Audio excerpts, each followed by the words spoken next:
teman-teman sekalian, kapan Anda selalu merasa diri lebih baik dari orang lain, maka di saat itulah Anda gagal. Di saat itu kita gagal. Karena semua peluang kebaikan akan hilang dari kita.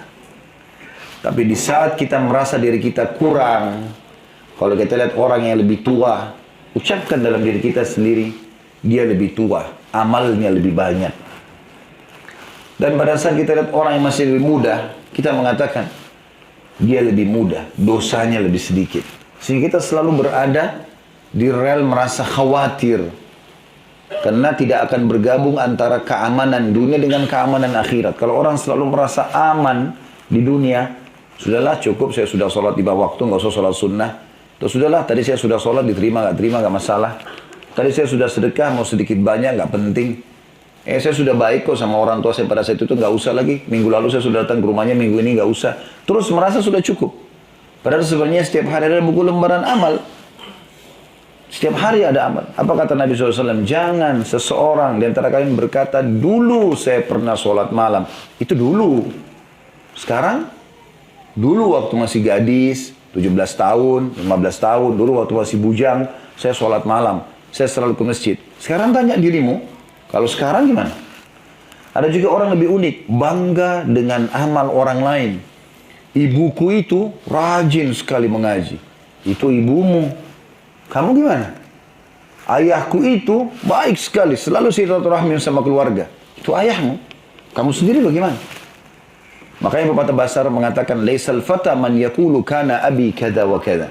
Bukan anak muda yang cerdas yang mengatakan dulu ayahku begini dan begitu. Prestasi orang tuanya, prestasi orang lain yang dia banggakan. Ini sahabat saya begini dan begitu.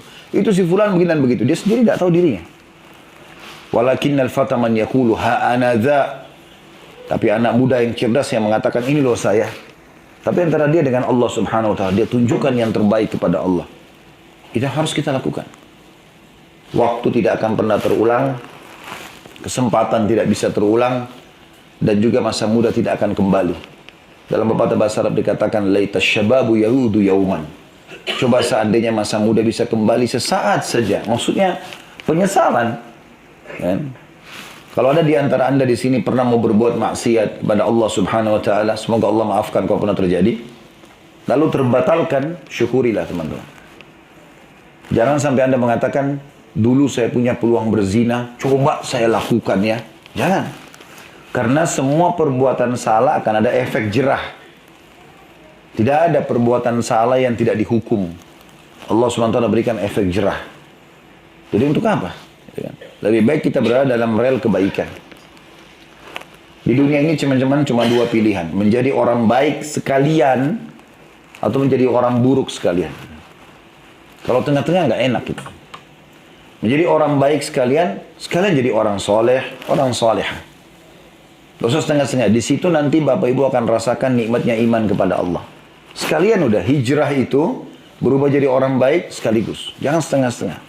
Langsung sholatnya benar, tutup auratnya benar, pendapatannya benar, persahabatannya benar, semuanya benar. Nggak ada lagi negosiasi. Mau orang bicara apapun saya nggak peduli. Saya akan dihisab sama Allah. Sebagaimana kita dilahirkan di muka bumi ini, kita akan mati dan akan kembali kepada Allah. Allah katakan wa ilaihin nusyur.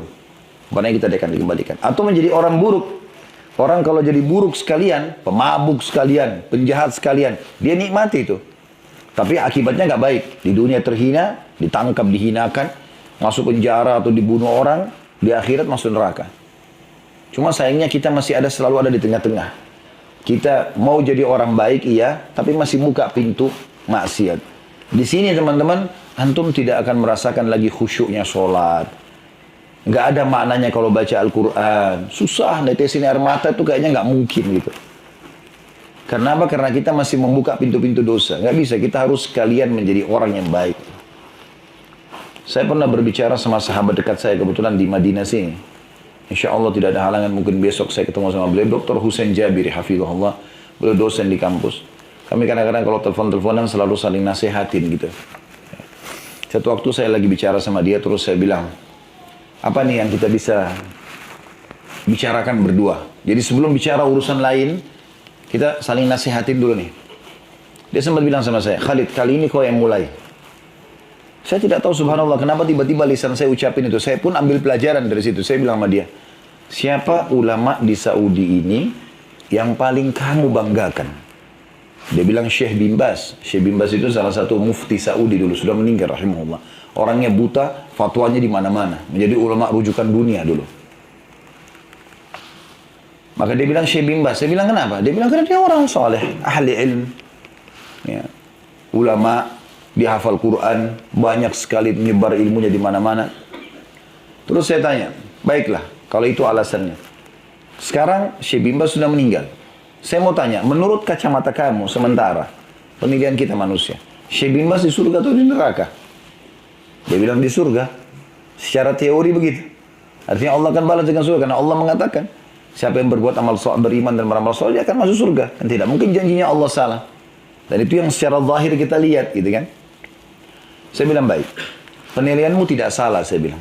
Penilaianmu tidak salah, itu benar. Itu sudah nggak ada yang luput. Syekh bin Baz seorang ulama besar, beliau juga tersebar semasa hidupnya, masya Allah fatwanya sana sini. Dan kita berharap secara teori agama jelas dia beriman beramal soleh, dia akan masuk surga. Itu tidak ada keraguan dalam masalah itu. Karena salah satu bentuk kesempurnaan iman seseorang adalah dia yakin dengan janji Allah terhadap orang beriman beramal soleh akan diberikan ketentraman dunia dan akhirat. Keselamatan dunia dan akhirat, dan juga orang yang berdurhaka dan berbuat maksiat akan dihukum dunia, dihukum di akhirat. Itu tidak boleh ragu sama sekali. Bahkan kalau kita melihat ada orang yang berbuat kemaksiatan lalu berlimpah nikmat pada dia, itu sabda Nabi SAW berlaku. Kalau kau lihat nikmat Allah melimpah pada seorang hamba, maka pastikan itu adalah tadarruj. Padahal dia bermaksiat ya. Kalau kau lihat nikmat Allah melimpah pada seorang hamba dan dia bermaksiat, maka pastikan itu adalah tahapan siksaan dari Allah. Maka saya bilang sama dia di tutupan nasihat kami pada saya saling menasihatin, saya bilang, kalau begitu, jadikan dirimu seperti Syekh bin Baz, mumpung kau masih hidup. Mumpung kau masih hidup sekarang, kejar prestasi, supaya nanti kalau kau meninggal, selama kau hidup kau sama dengan dia, bisa fatwa sana sini, dengan cara menuntut ilmu. Kalau kau meninggal juga, orang akan nilai kau masuk surga. Teman-teman bahkan di ruangan ini sekarang bisa tahu dirinya di surga atau di neraka. Bapak Ibu sudah tahu sendiri. Ada seseorang pernah datang kepada seorang ulama, datang kepada seorang khalifah Umawi, kerajaan Umayyah waktu itu. Begitu dia masuk, langsung khalifah bertanya, saya kira-kira ini di surga atau di neraka kalau saya mati nanti. Kata dia apa?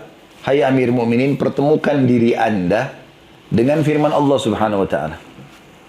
Kata khalifahnya, yang mana? Ayat yang mana? Dia bacakan, Innal abrara lafi na'im. Semua orang-orang yang patuh kepada Allah, abrar, pasti masuk surga. Lafi na'im. Wa innal fujjara lafi jahim. Dan orang-orang yang fujar, bermaksiat, pasti masuk neraka. Itu firman Allah. Anda lebih tahu dari Anda. Kalau Anda sekarang sudah coba beramal saleh, azan, sholat, tutup aurat, pendapatan yang masuk hanya yang halal saja, terus saja jaga kebaikan, tinggalkan kemaksiatan, Anda masuk surga.